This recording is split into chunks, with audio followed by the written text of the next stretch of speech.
Live from Fargo and serving you on TV, online, and on the go. This is Valley News Live 10 at 10.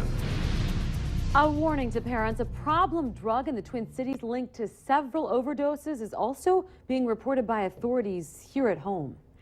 Good evening and thanks for joining us tonight. Now, the drug is called marijuana wax. The Minnesota Department of Public Safety is saying it's a powerful drug that's extremely dangerous and can easily catch fire or explode. Valley News Team's Macy Enger found out what it is and what to watch for. In the hustle and bustle of our lives, we don't take time to stop and think about a drug overdose happening to someone we know. He has a curfew, he has rules, he has consequences when he breaks those rules, just a typical teenage boy. But this Duluth mom, who wishes to remain anonymous, found out firsthand when her son overdosed on marijuana wax. I was very, very in fear of his life. Just one example of why the Minnesota Department of Public Safety wants parents to be aware of this drug, which is also known as butane hash oil, butter, and dabs. Not a lot of people, parents in particular, would probably even recognize that this is potentially dangerous or a drug. Marijuana wax doesn't look like the typical marijuana.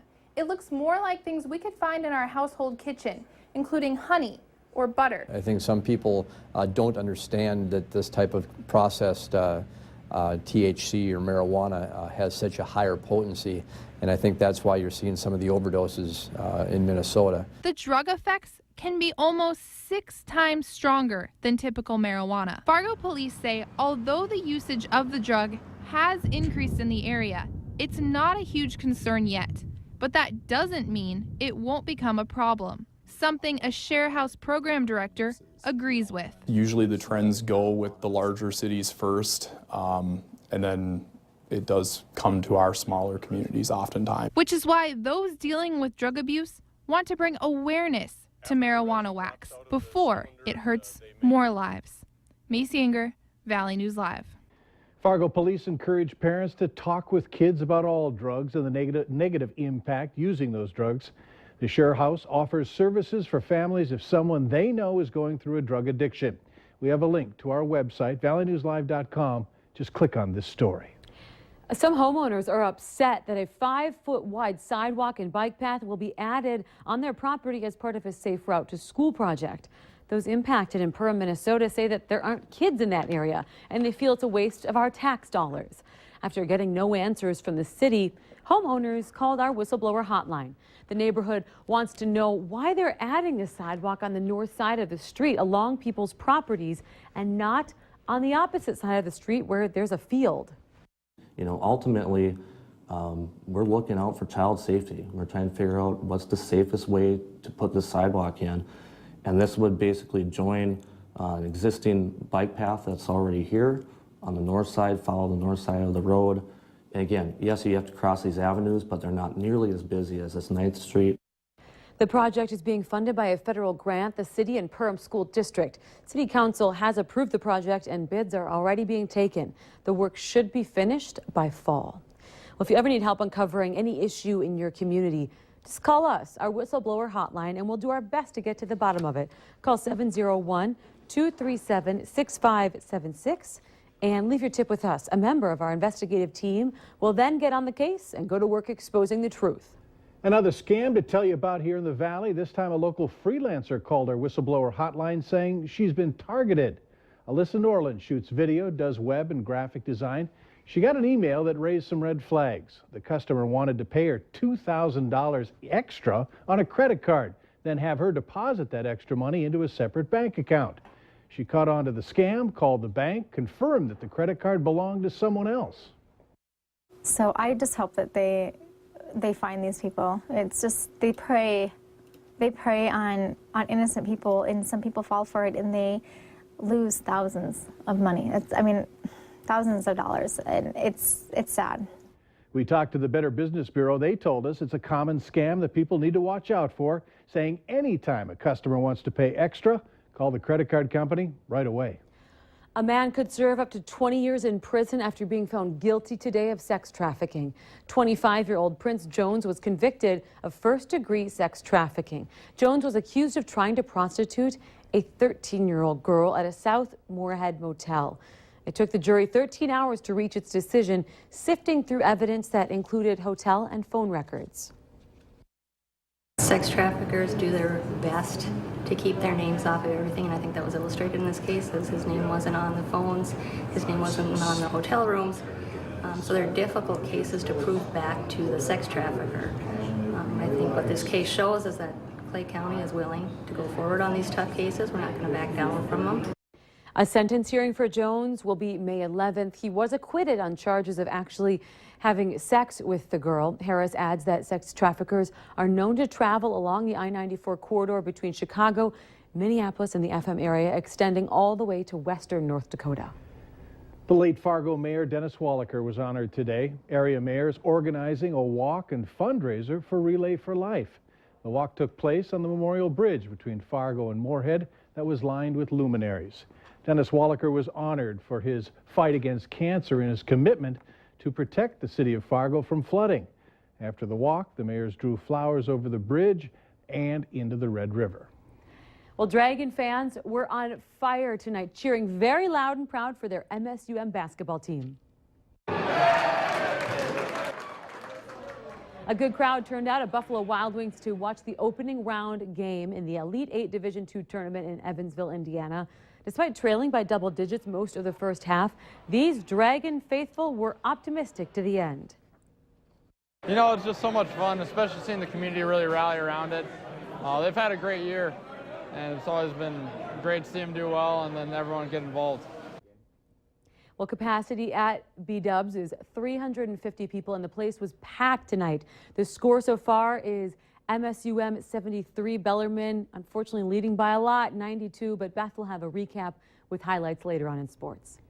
Some people in West Fargo will have their water shut off for a while tomorrow. Water main repairs are underway at First Avenue Northwest and Armour Park.